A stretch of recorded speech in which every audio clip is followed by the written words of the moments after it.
伫咧香港反送中运动了后，有要甲20万人移民去英国，因嘛将香港的文化甲食食早去英国来推广。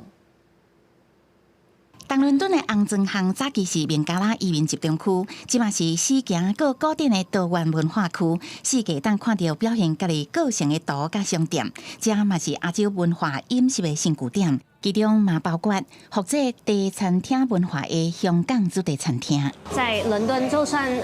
在 Chinatown 也没有，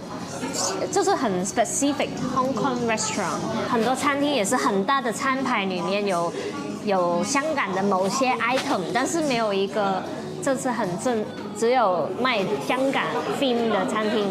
尼可本来是花艺师，2年前看到香港人真侪移民来，想要帮助香港人伫遮好徛起，所以开始成立社交平台，提供香港人有路用的生活资讯。嘛，阁想到甲英国社会对话的重要性，决定开店，卖会当讲香港故事的食物。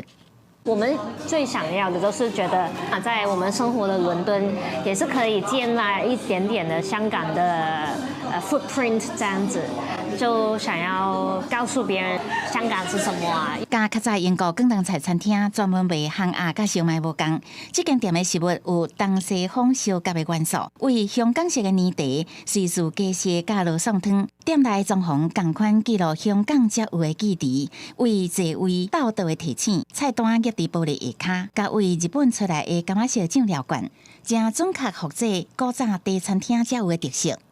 这2年伫英国开店的香港料理嘛，安慰袂少乡愁，这也是香港人伫英国定居生活的好所在。香港人的餐厅、香港人的市场、香港人家己走卡做的送餐服务，伫全英国四界拢有。20万的移民英国香港人，透过家己喙舌đảm出来的香港滋味，伫讲着新香港移民的故事。